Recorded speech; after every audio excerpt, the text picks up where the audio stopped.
Ladies and gentlemen, it's Tuesday night. Time for your favorite Alabama content show on YouTube and pretty much anywhere. Before we do anything, hit that like button, hit that subscribe button. If you're with us, get in the live chat. It's going to get crazy tonight. We need you to be a part of the nonsense. If you're watching the replay, get in the comment section.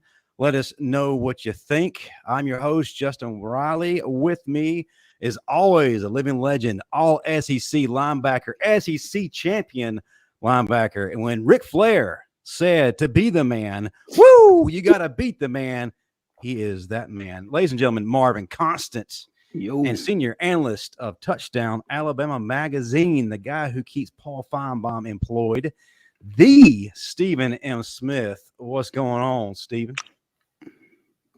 Doing good, fellas. Doing good. Another cool Tuesday. We got a rocking Tuesday today, though. Yeah, we definitely do. And Steve Brown will be joining us. His Boost Mobile cut out. When he pays his bill, he'll be back on. As always, we're brought to you by Workspace Solutions. They're the ones who keeps the lights on for us. But while we wait on Steve Brown, well, he did this for dramatic effect, actually. Ladies and gentlemen, the undisputed, undefeated king of comedy and the star of the Bama Standard and them, the Steve Brown. What's going on, Steve? Hey, man, you know why I went off the screen and came back? Because I knew that my intro was coming up, so I just wanted to pop up in a nick of time so that people could get that effect. You know what I mean? Yeah. Tell the truth. You had to get some of that flour out of your beard.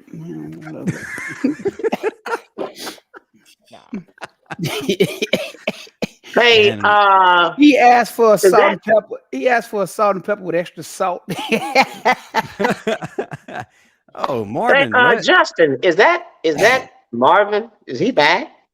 Yeah, Malibu Yeah, Marvin. Rhett Pridmore says Marvin's back from his OnlyFans World Tour. Glad to have you back. I hope Marvin washes his hands. But anyway. Justin, don't do that. Don't do that. No. You know, we got active fool, man. We missed you last week. But Hey, man, so how was your trip to Huntsville?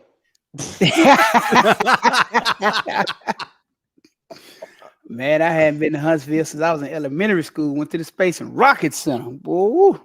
I feel you. Now, how was your trip to Huntsville? Well, my trip to San Pedro, Belize, and to Key Calker, Belize, and to Secret Beach, Belize was amazing. I'm telling you, if y'all have never been, man, I advise that. Listen, I'm serious. I kid you not, man. Y'all will be thoroughly impressed. You will love Belize. This was one of the best vacations I've ever been on, and I've been on a lot of them. This one, by far, I had to put it in my top 2, if not number 1. Hey, Marvin, just go ahead and crap in our faces, if you will. No, but I'm being serious. So the cost of everything is very reasonable, man, and the people are so nice. And if you follow me on Instagram, you've seen I was swimming with sharks, stingrays, manatees, feeding tarpons. Oh my God! On the reef swimming, it's one of the largest coral reef in the world. Is there? Swam on the reef, man. I mean, you name it, I did it. Hey, man, you know what? I saw that on your Instagram when you was swimming with sharks, and I was like, get his black ass. Get him. Hey, listen, one swam up that was about twice the size of me. That's when I said, oh, it's time to get back in the boat. Hey, man, well, that's good that you went to all these places. Ladies and gentlemen, on behalf of the Bama Standard, I just want to say Spirit Airlines is having a great deal that will take you to Belize anytime you want. So, yeah. Shout out to our sponsor, Spirit Airlines. Stephen Smith. Delta, if you listening, I don't fly Spirit, I fly Delta. Okay. Go ahead, Stephen. Don't overcompensate, Marvin. Stephen Smith, we've got a very special guest, one of the baddest men to ever do it. Introduce this man the right way. Absolutely. So we do have one of the baddest men to ever do it in the Nick Saban era. I had the joy of covering him from when he first came in from Fultondale High School to when he left the building. We came in as a 4-star samurai, sledgehammer, sword, a guy that blocked, receiver, return man, did everything you want him to do, could catch the ball, run the ball, tackle people. The guy was a bad man. And now we got this bad man of intense mentality on the show. We got ArDarius A.D. Stewart. Stewie is in here. Stu, what's happening, man? Yes, sir. Bro, thank y'all for having me, man. Thank y'all for having me. Hey, man. Hey, ArDarius, you know, we got something in common. What's that? So we both had a tattoo done by Dr. Fred. Fred. Yeah, over here in Atlanta, in Decatur. Oh, yeah. Yeah, I seen your picture on the wall when I was in there getting something done once. I was like, oh, okay. Oh, whoa. So, ArDarius, you got a picture of a flower on your back like Marvin? No, man, say it ain't so. Oh, man. You ain't got no tramp stamp, bro. You ain't hell of a football player. ArDarius, you better not have no tramp stamp of a flower bed to my get like me. Come on now, come on now. Hey, ArDarius, I got your back. Don't worry. Steve's just mad because he got a tattoo of the Tuscaloosa kennel on him. Talking about he a Q-Dog. A tattoo of a kennel does not count, sir. Hey, man. Marvin got a tattoo on his right butt cheek that says the abyss. You know what? See, you're going too far. You're going too far, man. I just got back, man. This is what I got to deal with. Oh my God, man! Really? I know you missed me. That's all. You missed me. I know. We didn't miss you, man. ArDarius, I try to tell you, man, this ain't like anything you've ever been a part of before. I'm already hip, bro. I'm already hip. And our number one rule is, and I've already told you this, do not be politically correct. If you are, Steve Brown will call you out real quick, fast, and in a hurry. For sure. What he means is you feel free to tell the truth here. This is where my Fire Pete campaign began to get rid of Alabama former defensive coordinator Pete Golden. That dude, this is where it all began. With ArDarius?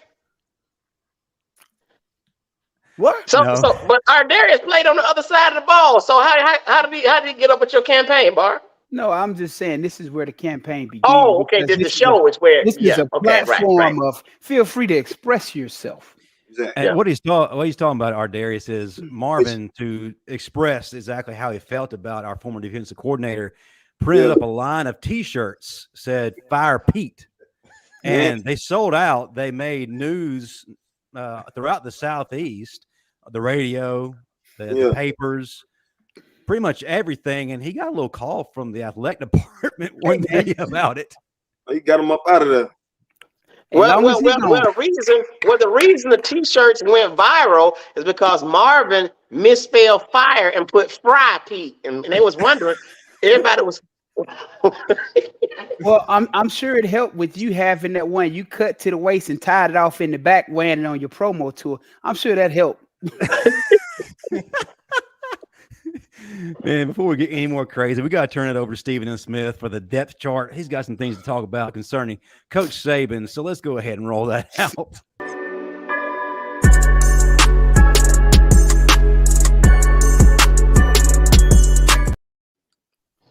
So Coach Saban's been doing his touring, whether he's been on Capitol Hill, talking about NIL, whether he's been at just different places Coach Saban's been at. Recently, as a couple of days ago, Joel Klatt of Fox Sports was in Tuscaloosa interviewing Coach Saban at the Players Complex.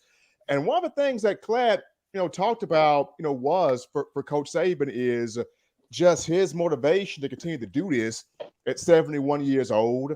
Of course, Saban mentioned Alabama should have been in the college football playoff this past season. They shouldn't have. I, for one, agree with that. TCU should never sniffed it. TCU should never been involved in there. But once again, the college football playoff committee, they did what they wanted to do. I have to disagree with Coach on this one. You give up more than 21 points, you deserve to lose. Bottom line, sorry, you should have fired Pete 2 years ago. You wouldn't have been in that position. I'm sorry, is this the Marvin Constant segment or is this the Stephen M. Smith? I'm just saying. I seen that interview and I wholeheartedly disagree with what he was saying. The fact that we lost, those 2 games on the last play of a game. If you don't give up 40-some points, you win the game. That's the bottom line here. You gave up all those points, so you deserve to lose. So you suffered the consequences of what your team did based upon who you chose to lead your defense. But at the same time, this is still a TCU team, Marvin, that lost to Kansas State, a 3-loss team in their conference championship. They should have both. I don't care if it's the bad news bears. You don't do what you're supposed to do. You don't reap the rewards of it. Hey, Marv. So you're not looking at all the intangibles either. I'm with Steven on this one. Not only that, the intangibles, and I understand that Alabama would have been favored against 3 out of the 4 teams. But what I'm saying is, you didn't perform when you were supposed to perform. And again, you give up 40-something points in a game, you deserve to lose. Whoa, Marv. You're not looking at the fact that the refereeing against Tennessee was horrible. Everybody in the nation had nothing let me finish. Everybody in the nation was talking about how horrible that officiating was. They literally took that game from Bama when Bama came back and clearly won it. No matter how many mistakes Bama made, they did make a lot of mistakes defensively, but they came back and won that game. And on the last play of the game, when Bama made an interception and Kool-Aid was running it all the way back, then they decided they want to call a late penalty to give Tennessee the ball. Come on, man. They took that game from Bama. So Bama should have been. I get all that. When have you ever seen a receiver score 5 touchdowns on Alabama? You still talking about defense. We talking about the whole game. Go ahead, Justin. But I got to agree with Marvin. It shouldn't come down to the referee's decision to determine the outcome of a game. Were the calls horrible? Absolutely. And yes, it did ultimately affect the outcome at the end, but don't put it in the hands of someone who's not playing on the field. Exactly. I agree with that. All right, Darius, you care to weigh in on Coach Saban's sentiments? Are you for what he was saying, or do you agree more so with what Marvin's saying? It's some truth in all of that, but it all boils down to the Bama standard. Like, don't nobody want Bama to get into nothing. So if you leave it up to anybody, it ain't gonna happen. Right. So you got to play Bama ball. You can't leave it up to nobody else. Like you said, like, if you're going to play ball, you're going to win, you're going to lose. You get what I'm saying? And then if it's up in somebody else's hands, you can't be mad about no decision because you ain't in control. Like, if you lose all your control. Yeah, that makes sense. In other words, you're saying control your own destiny. Yeah, control your own destiny. We ain't leaving it up to nobody. That's our standard. That's what we stand on. So, if you Jalen Hyde still scoring touchdowns. Yeah. we ain't never had that, man. That ain't how we roll, man. Like, I can say it myself. Like, hell no, that ain't never happened. Like, for somebody to be able to walk around and say that, like, it made me want to punch him in the face because I don't really like them colors no way. You get what I'm saying? Well, let me ask you. I ain't never said nothing. I ain't say nothing. How did you feel when they kept scoring repeatedly? The fact that we let one receiver score 5 touchdowns on us, why did we make no meaningful adjustments to stop after 2? Well, Marvin, we beating a dead horse. The defensive coordinator was garbage. He was passive. He didn't attack. And now the thing is, we're all celebrating because he's gone. So that's old news, and now we got Steele. So we getting back to the Bama standard like we supposed to. So I'm happy about that. But that's all that matters now. We can't even go. We can't go back on that bad dream. Steve, I'm gonna tell you what's funny. So I was at the resort this past week, ran up on some Ole Miss alums and students talking about they gonna beat us again. I said, y'all got Pete, man. Y'all. I said, just wait till the season. So give me your number, and when the season starts, we'll talk then. That's gonna be ugly. That's gonna be real ugly. Right. Okay. So AD, my thought to you, since Steve brought up Kevin Steele was there with you 2013 when you first got there, and then 2014 your second year. Like, I know you on offense as wide receiver, but just I guess being around Kevin Steele while he was in the room and in the facility, what did you think about him? Yeah, man, I was the first 2 years, I was trying to figure out where I was about to get to, bro. You know what I'm saying? I ain't know what side of the ball I was going to be on, and I ain't know what coach I was going to really learn from. So, still, I ain't really, get too much from him. The first coach that really got touch with me was Coach Bro. That was the one that I was really, tight with. And by the time I could probably even, get in the rooms to talk to Steele or, be in those meetings, he was probably gone. So, I don't know too much about it. So you came in as an athlete? Yeah, I came in as an athlete. So okay, me too. I came in as an athlete. No, AD came in as him. He came in as him. Yeah, he came in. Before we go any further, guys, normally we wait till like the last 20 minutes to allow Bama Standard top fan to come in. Well, we got someone special this week, someone that can actually add to the conversation and go toe to toe with everybody on this panel. And for those of you who aren't familiar with this segment, Bama Standard Top Fan is where we pick one of the top fans of the show, top supporters, top Bama fans out there, and allow them to come on, be a panelist, ask the questions, and deal with us. So Stephen and Smith, she's actually one of your biggest fans too at TDA. So who better than to introduce her than you, sir? Go ahead.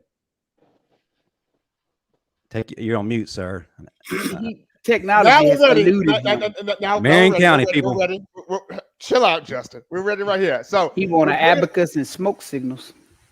Chill, bro. We're bringing her in right now. The top fan of the week. Hey. She bringing the fire. She bringing the smoke. She bringing everything she got. So in the words of Lil Wayne, make the beats and get out the way. We bring her in here. She Payne is in the building. Yes. Hi. Welcome in. Hi. How are you? I'm good. How are you? Oh my God! I'm good. You done made Steve Brown put some brood on. You must be doing real well. Listen, Hey, I know. I see he got close to the camera. Listen, I want to say this before we go any farther. I want to say this before we go any farther. None of these guys are available. Marvin, he's married, but he's unstable. This weekend he got mad at his wife and tried to fly a plane into a mountain on their vacation. ArDarius, he's impotent right now. I don't know what happened with him. Stephen, he is his wife is beating on him, and anytime you make eye contact with her, she'll fight. Justin, he just got saved, so he's not interested in relationships. And me, listen, I'm here by myself at all times, especially when my mom is going to work. I used to play in the NFL, but what happened was I did go through a little something. I got caught with performance enhancing drugs. I had Viagra, but it's no problem. Listen, so I'm here and I'm good to go. Yeah, so you're a mess. Well, I had to join because Steve, I heard you were the star of the show. So I had to join. I was just like, you know what? If he ain't on there, I can't be on there. So, well, if you go out on a date with him, just know he gonna show up wearing jupe and tube socks. No, we can't do that. Yep. Welcome to my show. Thanks, Steve, for having me. Thank you. Go ahead, welcome Justin. in to our great panel. Just in time, too. We're going to jump on our first segment, and that's going to be what are your thoughts on Pete Golden? Bold prediction. We're going to go with bold prediction, and ArDarius has a couple of good ones. So I'm going to let him start things off, and then I'll let you guys and lady weigh in. So, ArDarius, if you would start us out, what you got, man? So what you asked me, man, you asked me the bold predictions. So I said Jalen Milroe gonna have a breakout season. I feel like he is because Coach Saban is giving him the opportunity to do what he has to do. One thing I will say, my boy has to stay in that pocket a little longer. You got to have you some presence in there, and you got to let it go when you got to let it go. Well, who else I got over here? Let's see, Justin Haynes. I saw him. He had a great, little opening, Thug Thizzle in the A-Day. And McClellan. What's his name? McClellan. I saw him all last year. Like McClellan. Yeah, that's his name. Yeah. So I know him pretty well, and how he run. I think they need to give him the ball more. To be totally honest with you, because he can make bigger plays. One thing I would say with him is he need to put his head down some more, and he need to get more people up off him. He don't need to let one person take you down at that side. Alrighty, who else? Kool-Aid and Malachi. Y'all got to play this year. Y'all got to make these plays this year. Kool-Aid, they came at you. You showed what you can do. You feel me? You held your own a little bit, but they still going to test you, bro. You just keep playing. I got to talk about these guys because they out of my city. You know what I'm saying? They out of Birmingham. They play, out the city. So I got to give them guys they props. One thing I did want to say is that the defense this year, they got to set the tone early. Cannot wait. You cannot let them bring it to you. Gotta do, like I said, be the Bama standard, bro. In the past couple of years, to be totally honest, I done seen people kind of like try to walk away from the games because they like, they ain't hitting how they used to and all this and all that. And that kind of made me mad because I know they can still do it. You know what I'm saying? But as far as everything else, the season is just gonna be what they make it, bro. I mean, they got the talent, they got the guys that can do it. But like Coach Saban is saying, he wants the guys to not be so into what's going on right now. You get what I'm saying? He wants the old thing back. That's what's up. Okay, Before that's what's I up. weigh in, who wants to take this first? I actually see Chief. Let's let you have the baton first. Then we'll go to Steve Brown, then Marvin, then Stephen M. Smith, and I'll add a few things. Right. So I definitely think, and of course I'm Love you. biased, but I definitely think that I definitely think that we're going to win the national championship this year. I think that when you look at all the moving parts, right? So I know that Marvin and Steve were talking about this before I joined. When you look at like the Tennessee game and LSU last year, there was no excuse that we lost, but I think that the poor coaching played a huge part in that. So the fact that we have, Tommy Rees and Kevin Still, I think that we're going to see everything come together. So what I think is going to happen is that a lot of those new guys are going to get a lot of playing time. So we'll see. I'm looking forward to seeing Quay Russaw, James Smith, Keon Keeley, all these guys. And I think that we're also going to see Kendrick Law out there a lot more. But I think the pivotal part is the secondary. So you look at like last year where there were a lot of, and I don't want to say it's all on the players, but there were some missed opportunities. Also, and I see you, Marvin, shaking your head, but I think the coaching was horrible. It was horrendous last year, let's be honest. And the players, they should have stepped up. I think that, of course, energy is transferable, but at the same time, that's when you step up as a leader and you have to say, okay, we may not have Cochran anymore. We may not have the best coaching, but we're going to go out there and we're going to win. And I think that that's where that leadership part comes in. It's not enough to be a so-called captain, because what does that mean at the end of the, you either want to win or you don't. And so what I think we're going to see is the Caleb Downs, the Tony Mitchells. I think that we're going to see Justice Haynes, of course. I think there's a lot of opportunity. I see us, going all the way, SEC championship, maybe Georgia, maybe Tennessee. I think Tennessee is going to be good this year too, possibly Florida, but I see us going all the way, and I think we're going to win the national championship. Okay. Who wants to weigh in on that? Me.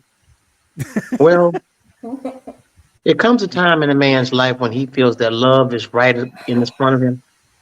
And okay. So listen, I think that real talk. I think that I said this before. We're going to go undefeated. I really believe that. I believe that we're going to actually get back to the Bama standard. We're not going to play passive football. I think that the defense is not going to sit back like they've been doing for the last how many years, Marvin? 3 or 4?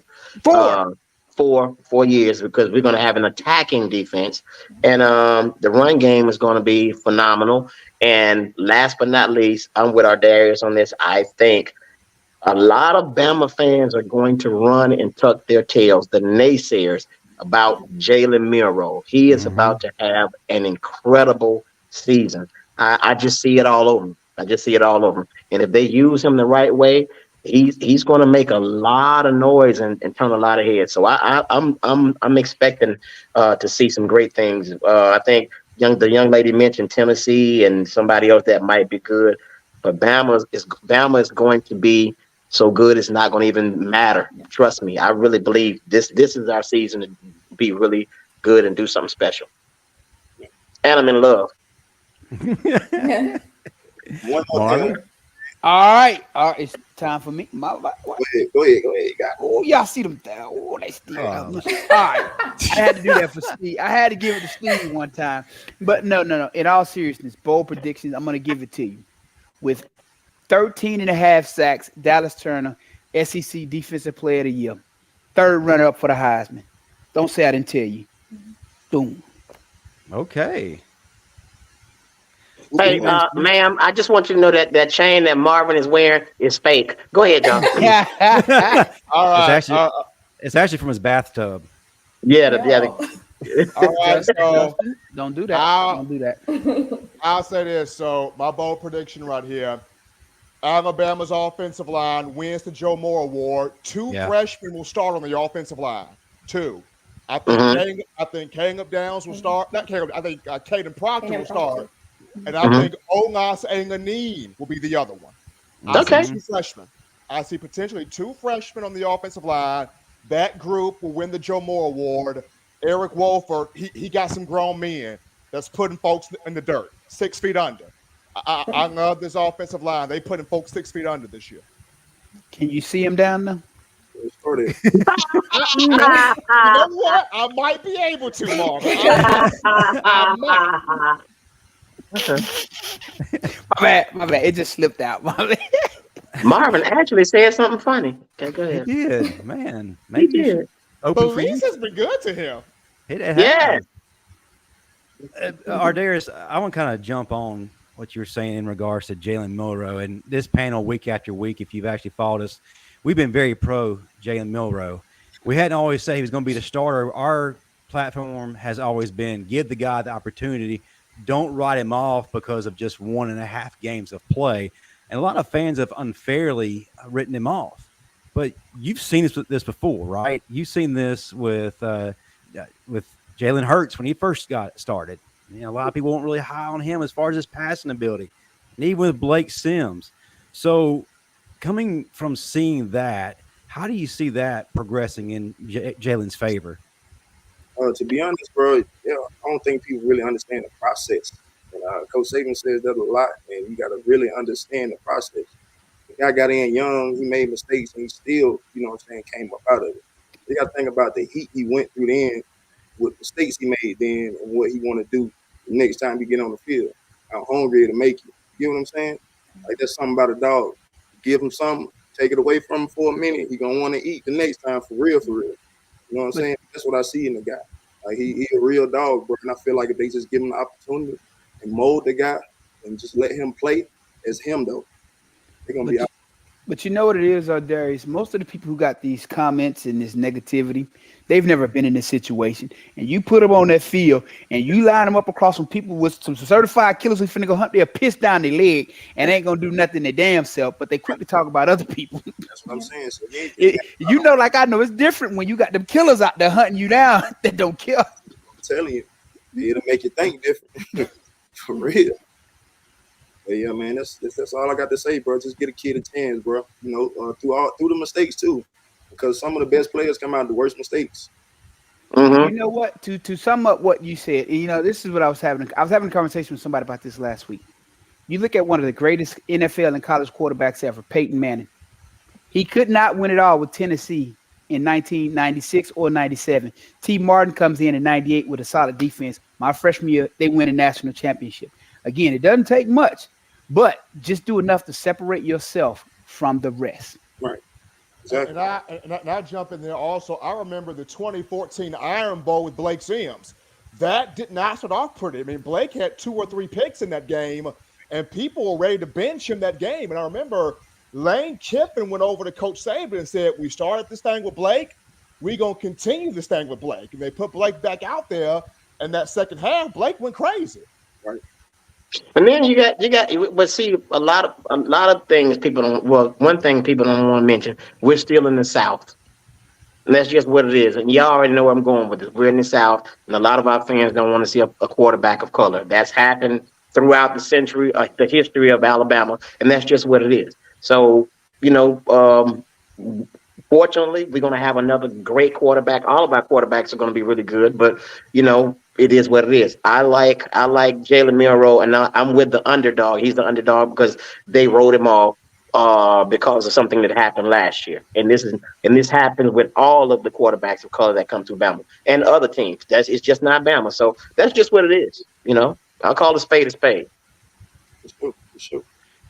But one of the things he is definitely doing this, adding to his chances of succeeding, is what he's doing in Tampa right now, building that camaraderie with his wide receivers, establishing that connection, that chemistry. No one knows better than you, ArDarius, as far as that relationship between the quarterback and his wide receivers. I think people are missing out on that too. Winning the locker room is so pivotal. Before you can have success on the field, you have to have success in the locker room. How big of a role has that played in your eyes? And like you said, you got to win the locker room, bro. It ain't going to be given to you, and you got to earn your respect, bro. You got to, you know what I'm saying? You got to put your best foot forward. And if you're not doing that, you're not going to have them dogs that, even if they are dogs, you're not going to have them dogs willing to fight for you. You know what I'm saying? So you got to show them guys you want them to fight and you're willing to fight first. And then on top of that, you got to lead, you know what I'm saying, for real. You just can't be speaking it. You got to really be doing it. You got to really be showing them the blood on your hands. You know what I'm saying? That's a big part of it to me. So the fact that he's doing that is showing that he wants to be better. He wants the team to get back to the standard. Like I'm gonna keep saying it because that's what it is, bro. Mm-hmm. We ain't been playing at the standard. Like Well, ArDarius, do you remember? And it plays up in my head all the time when Jake Coker, people was kind of down on him. Do y'all remember that play he made that won the team and won the fans over? When I think he trucked the DB from was it Clemson or somebody? Texas A&M. Texas A&M. Yeah, he literally trucked the guy, and that like won the confidence of everybody. And from that point on, it was up. It was up. he got out the pocket first. Like he had to get out of there first. That was the first part of it. He had to, he chucked the guy at. So we seeing him break out. You know what I'm saying? We like, oh, we finna go down. Nah, bro showed heart. You know what I'm saying? So it's different ways to do that. It ain't gotta always be, you know what I'm saying, the physical side of it. Like you said, they don't want to see a guy of color. So a guy of color, you gotta show how smart you are, my boy. Oh, for real. Well, see, we hadn't heard from you in a while. I know you got some questions. You told me you had 12 of them prepared. So I'll go ahead. I'll let you go ahead and ask a question. Let's jump in the mix. What you got? What you want to know? You want to know how Steve Brown walked 500 miles in some Stacey Adams? Well, I want to know about this OnlyFans that he has. What you doing on OnlyFans, Steve? That's not me. That's Marvin. Marvin has an OnlyFans. A Marvin Constant / Shiny Bottom. Check it out. And you mentioned the Abyss, right? Well, what is the Abyss? The promo code. Marvin, tell them about the tattoo. Everybody know what abyss means. It means deep. Go ahead, Marvin. I'm not doing this with you today, man. That's what the tattoo. Yeah, I think it's on his.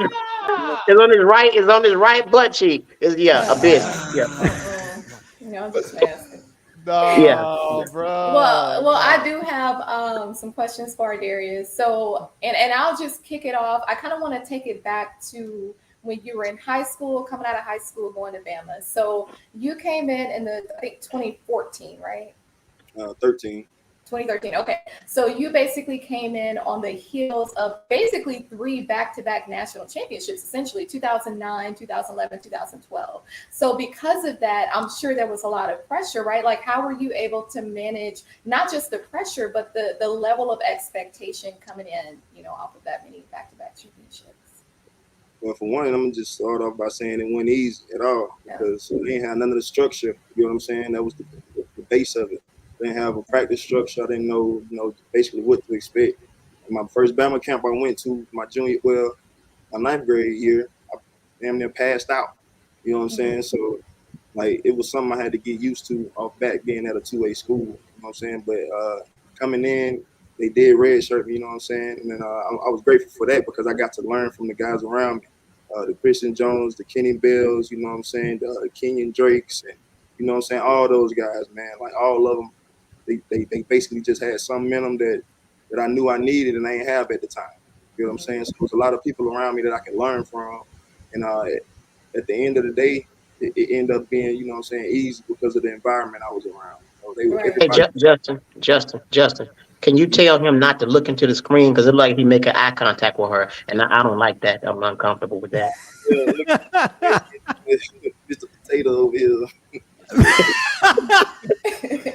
ArDarius, don't worry about him because she ain't gonna do nothing but take his pension anyway. That's all the old dudes do, go trick off all their money, get their pension away. I already look like he in a biker club. ArDarius, she gonna have him down there in Miami taking pictures on the beach. He that one dude there in none of the pictures on vacation. You just see his hand. Right. Wow. You can see his shadow on the sand. That's all you gonna see in this picture, hand. Yeah, man, at the end of the day, bro, it was a great experience because, like, the coaches I had, man, I had, like, 10 damn head coaches on one team. So, That's what's up. It was, like, unbelievable because everybody everywhere now. And that's what's making it really so hard for Coach Saban because, like, all his pedigree everywhere else started with a kennel. You get what I'm saying? And you breed inside your kennel, and then everybody start crossbreeding your kennel. It's going to get hard for you. You know what I'm saying? So that's basically what it was, man. I was basically a rare breed going into a rare situation. You know what I'm saying? So I just thrived in it because I ain't want to be the fourth string. Yeah, the fourth string could be fourth string is one of the best.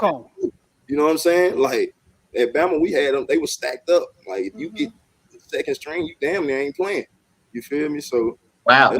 That's just how you know what I'm saying. You had to move. Like we had like a 5-starter lineup type deal, like 5 running backs. You know what I'm saying? Hella quarterbacks, receivers out the. You know what I'm saying? DBs. Like we was just stacked because everybody wanted to be. You know what I'm saying? Bama.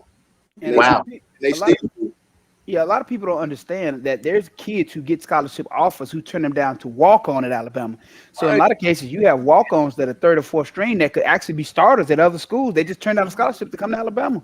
That's just wow. Simple as it is, man. Right. I got to ask you about the rite of passage moment, which a lot of players under Nick Saban have, and that's that first time you get cussed out by the coach. Do you have a story that you can tell us about your first time being cussed out? And if it's funny, man, please share it. First time being cussed out. Damn, I can't really remember. I know I got cussed out, though, for no reason. In my eyes, I got cussed out for nothing. You know what I'm saying? Like, for real, I told you I didn't have no structure in practice, man. It was like one of the practices we had that we was inside the stadium. You know what I'm saying? It was like one of the live practices where it was like a scrimmage and, you know what I'm saying, everything was full tilt. So it was like one time I was just like basically just jogging, bro, and he knew that I was jogging, and he chewed me out in front of like everybody, and it was like fan day and all that, and I was like, what I do? So basically, I got cussed out for nothing in my eyes. Yeah, jogging. he get cussed out for jogging out here. But nah, that's it, bro. You know what I'm saying? I hear you. Now, I'll ask you a serious question. We talked a little bit about this before we got on air. Your wide receiver group, led by you, were known as the Assassins. Matter of fact, a lot of people may not remember, and a lot of us do remember, you carrying around that axe, that sledgehammer. There was a level of toughness and accountability that some may say that today is missing from the game or this crew. Mm-hmm. Can you remind us about that mentality, of what that was like, and also that 10 push-up rule? Right. Man, basically it was just being the hitters and not being the ones getting hit. You know what I'm saying? Like we came in as receivers, you know, and that mentality, not mentality, but the stereotype around a receiver is you don't have to be tough, or you got to take the lick, or you know what I'm saying, the lick ain't got to be given. But like me, I played both sides of the ball. I was a quarterback and a safety. So just think about how that is, you know, and you put me a receiver so I can hit them and then I can go catch the ball. Oh, say less. You know what I'm saying? So I just put that together, and the guys that I had like with me, they just so happen to be, you know, those guys. It's like, okay, bro, like we with that, you know what I'm saying? And they you know what I'm saying, follow suit, bro. Basically, and they let me be that leader in that room, and we dominated, man. There wasn't nothing you can tell us. Question from the audience, Jimmy Clay. He wants you to talk about that over-the-back catch against Tennessee in 2015.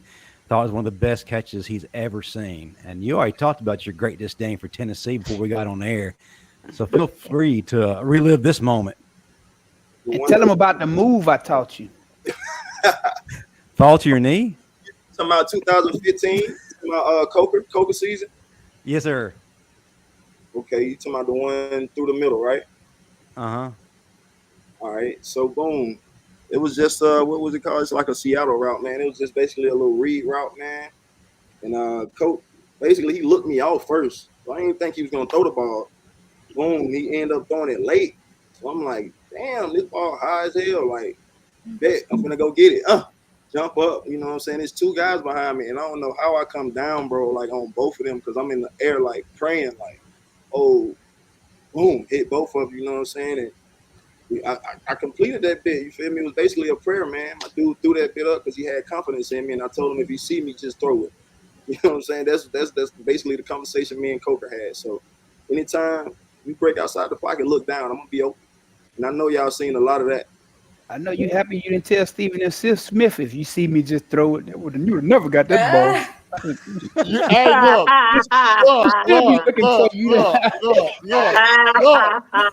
look, you would have gotten that ball, your eyebrow would have probably been gone. You would have gotten that ball.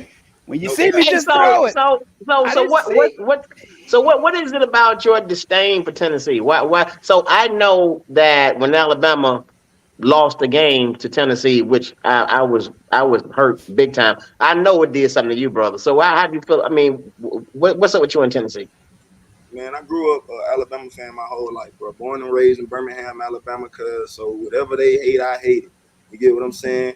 And when I got there, I hated it even more. I don't like how it smell in there. I don't like they grass either. You get what I'm saying? They just right up under Auburn. If you want to be totally honest with me, like I don't fool with them just as much as Auburn. You know what I'm saying? But at the end of the day, bro, it's just all in the blood, man. You know what I'm saying? And if you loyal, you loyal. And I've been loyal since life. Yeah, it's a life thing. So when I got Marvin and I have had plenty of big girls in Tennessee. So tell them, Marvin. So any great athlete who plays at Alabama has a phenomenal game against Tennessee. So to Steve's point, yes, I did have 17 tackles and a sack against Tennessee. Nobody asked you that, Marvin. I did work against Tennessee too. Yeah, you gotta love it, bro. Is that where you got your tattoo, Marvin? CG, what's your next question? Okay, before we go back down to the abyss. So, okay. Hold on. Time out. See. I like her. Will you marry me? Oh my goodness, no. You done took all 5 of them books that you found around your place and put them on the shelf behind you. Look educated. Don't come after me now. No, I ain't gotta look educated. I have blood. You got that Hold on, Dr. Marvin, don't you talk to my wife that way. Go ahead, baby. Ask the question. Anyway, so read it. So ArDarius, so going back to the 2015 and 2017 national championship game. So 2015 we beat Clemson, but then 2016 we lose to Clemson, right? So I want to know what was the motivation? Like, how did you all stay motivated? Not to just come back and just believe in yourself, but come back and play in the national championship game in 2017 and beat Georgia the way that we did. Hold on, before you answer though, I gotta say this. That was an illegal pick route that Clemson ran on that damn play. And every time I watch it, it pisses me off. I still heard from my boy TB, Tony Brown. I still They heard lied to Tony. I'm hurt because she ain't asked me nothing. Man, go put your pants back on. I did. I asked you about your OnlyFans and you ain't have nothing to say. So. You still hadn't given her the link. No, hey, look, I'm not asking for me. I'm just asking about the OnlyFans. But nah, man, for real. It was tough. It was tough, bro, taking that win and then taking that L, because the biggest part of that was the Kiffin loss.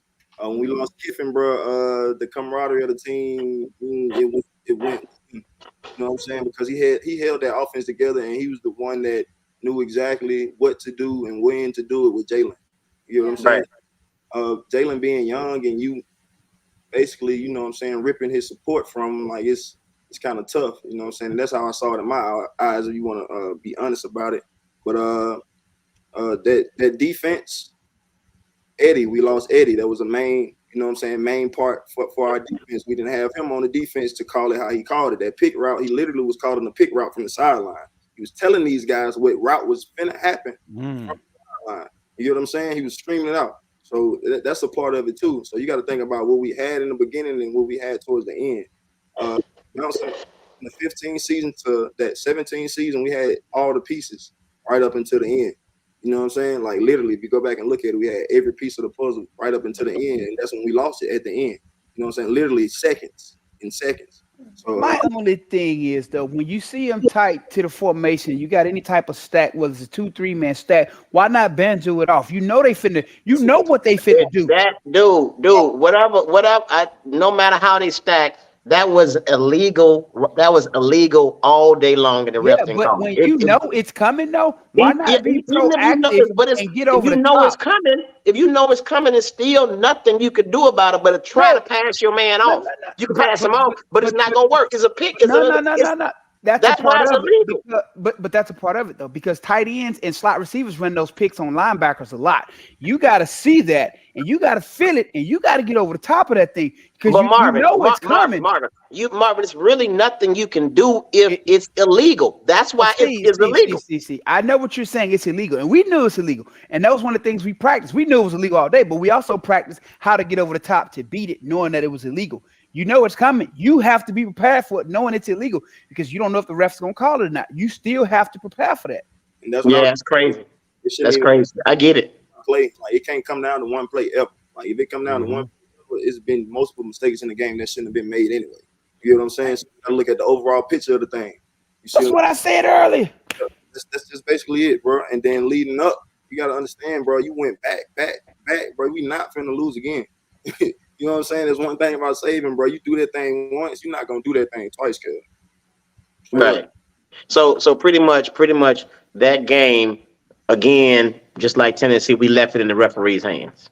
Same thing. We had all the pieces.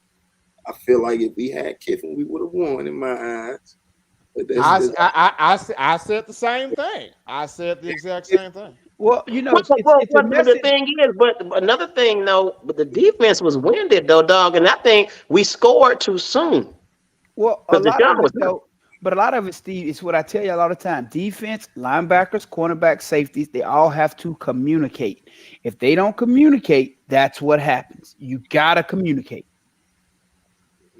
Well, you know what? I will say this: as far as the last 3 or 4 years, it didn't seem like the DBs and the linebackers communicated at all. I don't know what type of damn defense we were running, but nobody was communicating. They were just out there like, just come get me. No attacking, no nothing. That's because we had Cinderella as a defensive coordinator.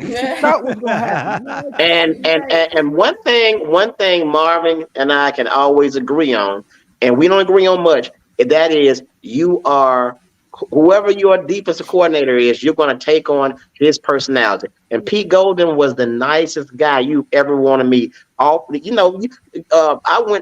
to the facility, and he baked me a pie, and I'm like, why do you know you, sir? He baked me a whole pie. So yeah, so that mentality definitely went on down to his players, because think about it, you got. What's the guy's name? The linebacker that just went second round, first round. Will Anderson. You got him dropping back in coverage. Who the hell does that?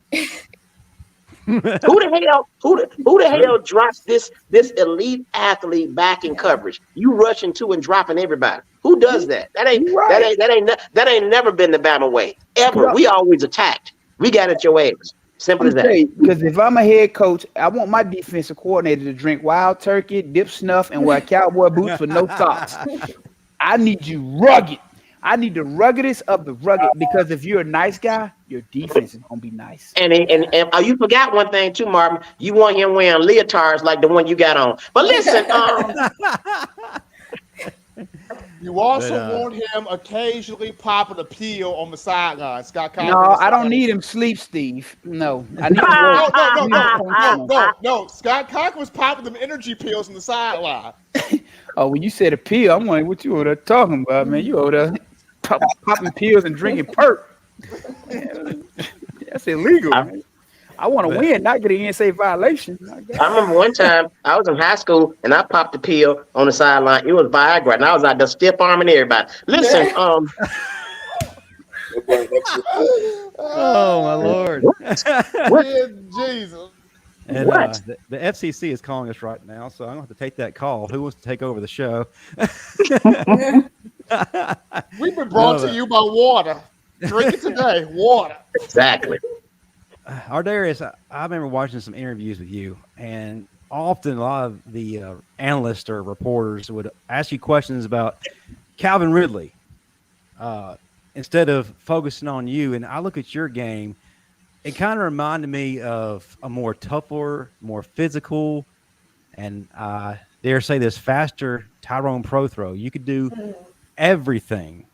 The jet sweep. There is no one who ran a more beautiful jet sweep than you, or reverse. The crazy thing was defenses saw those things coming. They just couldn't stop it. You would attract a crowd, and then you just bust through all of them. And when you weren't doing that, you were getting down and dirty doing the less glamorous things, the blocks, the run support, the things that really don't get the stats, but get the eye of the coach. What do you feel like was the biggest part of your game? Or you're most proud of? Blocking and holding and shit. Probably being able to do everything, like you said, bro. Like, I feel like I was the most balanced guy. I could do everything. So it wasn't nothing I wasn't willing to do to win. That was basically what drove me, like winning. I ain't care what I had to do. What's up? It seemed like at times you was like a defensive player on offense. Yes. You was laying the wood out there, dog. You was doing a lot of stuff. I wanted to fight you. Yeah. You were like Ruben on the offense. Hey, to be honest, my game, I grew up watching Steve Smith, bro. So that was one of my favorite players. So that's exactly play like it, so. Yeah. You as a matter of fact, you were a lot more aggressive than Marvin. Okay, so yeah. AD, so my thought was, what was it like for you watching that defense with Ruben, with Sean Dion, Rashawn, and Ryan Anderson? What was it like you watching that defense every week in 16, knowing that these jokers are about to score every single time? Right. See, you know what I'm saying? Hey, it gave me a different kind of confidence because if I saw them out there hustling and giving, you know what I'm saying, all they had, that means we got to go out there and score. You know what I'm saying? We got to match that tempo. So they set the tempo most of the time. And if they didn't set the tempo, we would set the tempo because, you know, we can go get it. That was basically it, bro. So we fed off each other. That's one thing that, you know what I'm saying, it's missing. They got to feed off each other. They're not feeding off each other. So once you see those guys laying the wood and making people scared to run the ball, guys not crossing the 50, like every 5 plays, you getting 3 negative plays, stuff like that. Like, what you mean? Hey, coach, call the deep play. We ain't calling nothing short. Everything going deep now. Let's go. You know what I'm saying? Hey, I got a question for you. Practice. Everybody is happening to everybody in practice. Have you ever got your clock cleaned in practice, and who did it? Nah, I ain't never got hit in practice, bro. I believe that. Yeah, I got respect. You was doing all the hitting then. Yeah, I ain't get hit in practice, bro. For real? If you watch this film, sir, I'd have caught you on a slant route walk. The only person that caught me my freshman year, the only person that really put hands on me was Cyrus Jones. Oh, Cyrus, okay. He really know the drill like that, and he caught me lacking one time, but it ain't never happened again. Okay. Yeah. All it takes is one time. And the question on everybody's mind right now is ArDarius Stewart versus Marvin Constant, 4th and 1. What happens? Bro, he know he did. Look how he looking. I'm looking because I know they ain't gonna make it that easy for me. I don't know, man. Hey, you know what? I've seen both of y'all play. Both of y'all physical. As much as I hate to say it, 4th and 1, and you run up on Marvin. Now, I think he gonna clean your clock, dog. He gonna. Yeah, I done seen him. He'll hit it when he want to be. Look, y'all know each other. You supposed to say that. Well, I don't hang out with him like that. He's still. I don't know him like that. Speaking of stealing, Steve Brown, did you ever give the Bryant Museum back the things that you took when we were on that live show? No, I still have the leather trophy. I put it on, so I stretched it out a little bit, but I'm gonna bring it back. It was a large, now it's an extra large, but I'm gonna bring it back. I promise you. By the way, folks, we're working on and talking about another live show. Yeah, we got to make that happen again. Oh, we will be there this fall. Hey, folks, right now, hit that like and subscribe button. Show us you love us. If you're having a good time, let us know how you feel. Sichi, your turn again to ask a question. What you got? Yeah. So now I want to kind of pivot to the transfer portal. So I think, ArDarius, when you were at Bama, they didn't have a portal just yet, right? Okay. So I think on the outside looking in, when it comes to the portal, from a positive perspective, I think that it creates opportunity for like maybe some guys who maybe they didn't have a D1 offer coming out of high school, or it wasn't maybe the school of their choice. So I think it creates opportunities for guys like, maybe like Tyler Harrell, from last year, or like the Malik Bensons. But I think on the flip side of that, I think you do still have some guys who may be a little like afraid of the competition. So I want to understand, like, from your perspective, especially when it comes to the competition, how are you able to stay motivated coming in, playing with guys like Calvin Ridley, Amari Cooper, Kenyon Drake, and still like having that motivation, knowing that you would still get time on the field and not feeling like, okay, dang, like, I'm not going to touch the field? I ain't gonna lie, I had a mean support system around me. For one, my mama, you know what I'm saying? My mama kept me there. It wasn't easy coming in being red-shirted because they don't really tell you red-shirted. You just find out, you know what I'm saying? So on top of that, I was like, shit, I'm a dog. I know I can do what they do because my time's looking like they times. You know what I'm saying? Like what I'm doing looking like what they doing on film. You know what I'm saying? So they kind of like kept me going. You know what I'm saying? And guys like Lane Kiffin and Billy Napier, those guys, like Coach Loxley, Michael Loxley, like him, like all those guys kept my head on straight. They like, shit, it ain't no reason you can't do it. You got it. You know what I'm saying? So by the time I got to rolling and get my playing time, I just kept going with it, bro. That's what's up. What's up? So how do you feel about the transfer portal? I mean, honestly, like you said, it's got some good things in it and it got some bad things in it, because you got to think about guys being young and dealing with emotion. Sometimes they're not gonna handle it, like I said, like you should, like the traditional way or the old way of thinking. So it's some different things you gotta show guys to keep guys these days. You know what I'm saying? So I heard Coach. Let me see. I heard Coach talk about something in his interview, talking about the chase. Like he said, it's a bigger chase now. Like that's literally what it is. So so it ain't too much of the love of the game. Is what the game can bring to you. Exactly. You know what, man? Honestly, I don't like it. I think some things need to be put in place, because I like when you hear about these kids being in the transfer portal 2 and 3 and 4 times. That's ridiculous. That's just crazy to me. I was always taught whatever you start, you finish. You know what I'm saying? It's taking a lot from people, just in that everyday life. Just showing some of these players. I mean, I can understand if you have certain situations that you might have to transfer, whatever, some personal or whatever. But because you don't like the coach, if you're not getting the playing time you want, instead of earning it, you want to leave and go somewhere. You just jump. That's just showing people in life that whatever problems arise, hey, I'm just gonna quit and go somewhere else. Whatever happened to fighting through it, whatever happened to working through it, and that's something these young people don't want to do these days. They want that microwave effect. They want it right then, right now. And if I can't get it, I'm gonna transfer somewhere else. And then now you throw the NIL in, and it's just a whole mess. So I feel like that needs to be regulated too. I mean, it's just being taken advantage of. It's crazy, Sure. Shout out, Play $20 super chat. We appreciate Jimmy, who's one of the biggest fans we've got. Give me my $3, Jimmy. Now, AD, never buy some Newports and a bottle of Pluck. Now, AD, going back to just the weight room facility where you had Big T in there, Big T was there for a long time. Did Big T ever have y'all doing some crazy stuff in there? Like, what was the thing like with Big T in that locker room? Thing was squat jumps, man. Squat jumps, bro. I'm gonna make you do some stupid shit. Yep. Ooh, now you already know how you talking. You feel? Y'all talking about Terry Jones? Yeah, Terry Jones Senior, my God.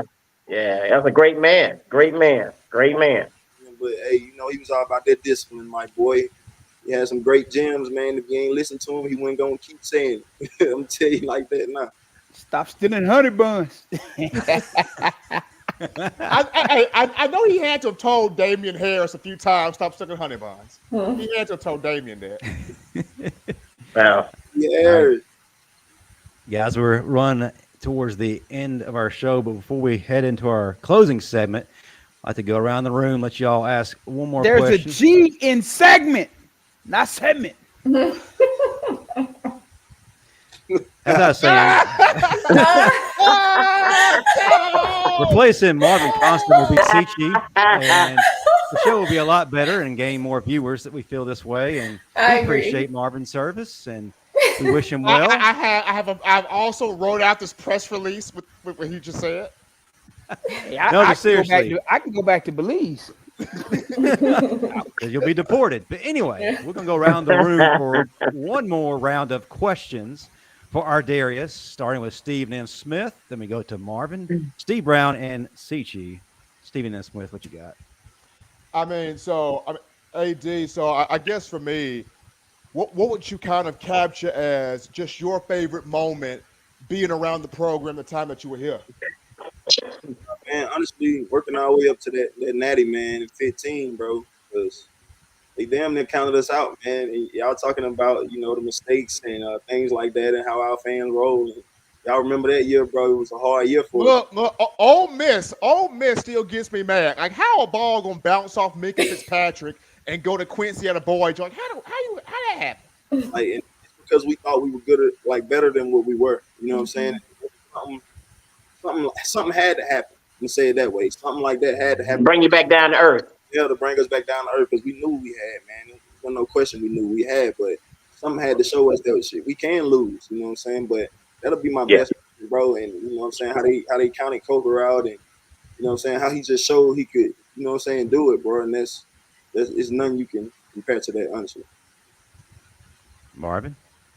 I don't have a question, but I just want to say, man, listen, it was always a pleasure watching you. I always enjoyed talking to my brothers who went through the same thing that I went through, especially ones that played the game the way it was supposed to be played. The one that you knew every time you turned on those lights in that TV, they were going to put that show on, that they was going to do work. Because everybody ain't built to do work every time it's time to go out there. Some people going to do it sometimes. Some people ain't never going to do it. But you got those that are a step above that do it every time. So I just want to say, man, it was always a pleasure watching you. Hey, man, whatever you got next in life, if you ever need anything, just let me know. Shut up. You just, Max, I couldn't get you out of jail last week, man. Steve, what you got for ArDarius? Hey, man, I don't have any questions, but I do want to say, man, it was always great watching you, man, and I hope and pray that our teams and the teams to come adapt your mentality and the players of other great players of Alabama, man, and we're proud to say that you were a player from the Crimson Tide, man. Definitely proud of you. Definitely a fan, man. Keep doing what you do. Appreciate that, brother. Steve. One last question. So, like our previous season, especially the seasons where we've won the national championship, we always have those dogs, whether it's like the Reuben Fosters, the Tony Browns, where they come out the tunnel barking, they at the opponent's sideline barking. I feel like we need to get back to that. And like we said, energy is transferable. So I want to know from your perspective, who are those dogs that we're seeing so far? Because right now I'm seeing the Jake Popes. I'm seeing maybe Devontae Smith on the defensive side. But what are you seeing so far? Black Cat. This team's so young, bro. The team's so young. I feel like if they listen and they just buy in, bro, they got a hell of amount of dogs. Like, you can't put a number on that. But to be honest, bro, Jalen Milroe, I feel like he That's a dog. Bro, I don't know if they understand. You know what I'm saying? So just sit and watch, man. Just sit and watch. Just figure it out. You're going to see when these first 3 games come by. You know, some of theirs, I'm going to say this, though, and I don't know if you agree with me or not. I think Marvin will. I think we had dogs the last couple of years, but I think Golden, he leashed him up. I really believe that. He pissed down his leg. I believe he never let the dogs out. He just kind of had them on a leash and let them just do a little something. But because that was his mentality of the defense. Hey, let them do what they want to do. Y'all just try to stop it instead of going in and saying, "Hey, I'm letting y'all loose. Go create havoc. Go there." I couldn't have played for him because I'd have been shaking him on the sideline. Pick your ass up. Come on. For me, ArDarius, big time. Marvin can play with him because Marvin would have changed every play call Pete made. Yeah. Probably would have, yeah. No, what I was saying, ArDarius, big-time players make big-time plays in big-time games, and I can think of a few that really stood out. Of course, that game against USC, you just went nuts. Games against Tennessee, your finale against Auburn, you just let them have it. Like I said, man, a lot of insurance claims for broken ankles were filed after the Iron Bowl. But to you, what gave you the most satisfaction out of those games? Which one was the most satisfying? Most definitely Auburn, man. It ain't nothing like beating Auburn, bro. If they play at our place, it just ain't nothing like stomping them Tigers. And I'm 56-0, so I like to keep it that way. I ain't never lost to them. I ain't never lost to Tennessee. I ain't never lost to nobody but Ole Miss, so I like to keep it like that, man. Hey man, does Auburn even matter anymore? Nah, bro, I don't think so. But they really don't. I ain't heard nothing about no more fingers. Right, I don't think they even matter no more. Nothing about them. All right, it's time to move into our closing segment where we allow everyone around the room to prop what they got going. We're going to start with Marvin Constant. Tell us what's going on with 40 plus, and then we'll move to Steve Brown, and then we'll go to Stephen M. Smith, and we'll close out with our two guests. I'll be the first one to pop what I have in this segment, since there's no G in segment.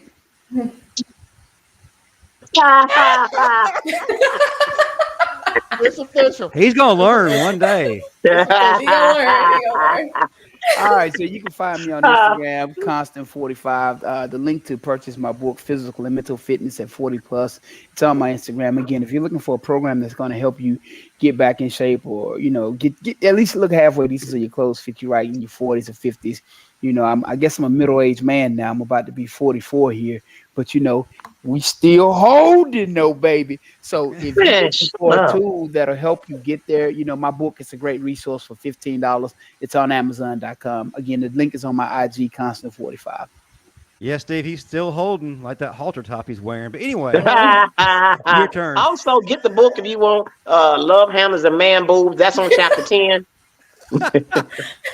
also, the G he mentioned is the G in gone. So next time you do that, every time you say something about that G, he gonna out your ass. You out of here. So anyway, I'm at the Denver Improv in 2 weeks, man. One show already sold out. We got 4 shows, so get those tickets, man. Also, my number is 752-2733. That was a GG. God, that's my mama phone, but I'll share it with her. So yeah, 752-2733. That's it.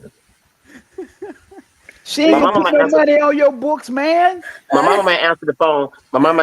But call after 9. I'll have it. Yeah. Hey, you got minutes on that phone? You gotta wait till 9 when it's free. Yeah. But it's okay. It's okay. He's on Boost, Ichi. I'm a classic man. Yeah. All right. So on tomorrow, we got in my own words tomorrow. Still breaking down Alabama football, guys coming in, summer workouts. Fall camp will be here soon. SEC Media Days is next month.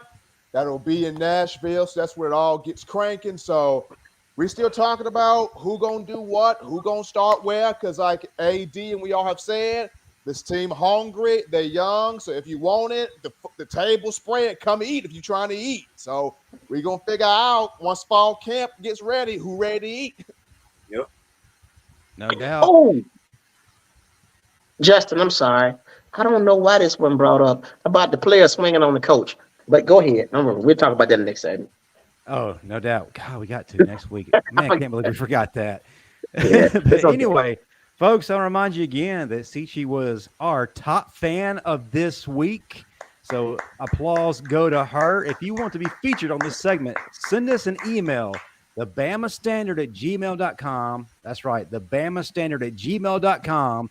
And tell us why you should be our next selection for Bama Standard Top Fan. Sichi, we can't thank you enough, and we're going to have to get you on here more than just for a special guest segment. But if you would, tell folks how they can find you on social media, what you got going on. Floor is yours.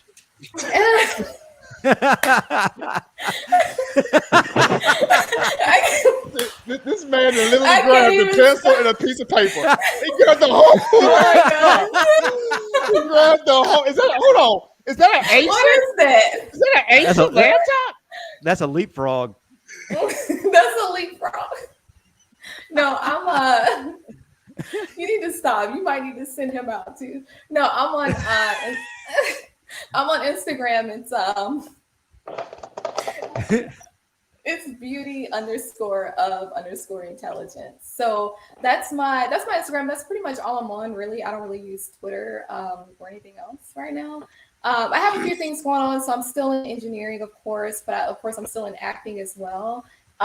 Just got cast in a show and just started a business too in April. So I'm excited to see where that goes. I do like a lot of like web design, mobile application design, all that stuff, career strategies, all that stuff. So I'm curious to see where it goes because I think it could go pretty far. And my birthday is the weekend that we play Texas, so I'm gonna be all up in there and like, yeah, we stumping them out. We just doing what we do. So and that's just it. I mean, ain't no other way. Horns down. Ain't no other way. That's all we need. Anything else? No. All right. Thank you. All right. You and your leapfrog. You got internet connection on that? All right. And are you? Now I'm gonna go to Starbucks. I'm gonna hit you up from there. And are you interested in possibly podcasting as a co-host? Yeah, of course. That's what's up. ArDarius, you are last. Man, we greatly appreciate you being on tonight. You're truly one of the best to ever do it. We had to get you on here to give you your props.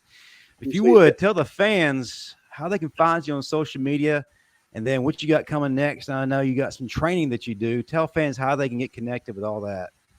So my training is tunnel vision training. You can find us on TV training _FTBL. That's on Instagram. And you can follow me, ArDarius _ALA. And I'm going to pop up because I'm like the only ArDarius in the world. So, you know, that's what's up. You just follow me on there, man. And I got it also on Facebook. You can follow me at Tunnel. That's my name on Facebook, Tunnel Vision. So it should pop up, but make sure you press the people part, and then I'm going to pop up. It ain't just going to pop up, you type it in. And that's Vision with a Z. So that's what's up. That's what's up. Okay. Well, that's going to do it for us this week at the Bama Standard. We appreciate everybody in the chat for doing their thing. On the way out, hit that like and subscribe button. If you're watching the replay, get in the comment section. Let us know what you thought. And again, if you want to be a top fan and featured on this show, the Bama Standard at gmail.com is what's going to get you on. Until next week, roll tide, everybody. Roll tide, guys. Appreciate it. Roll that.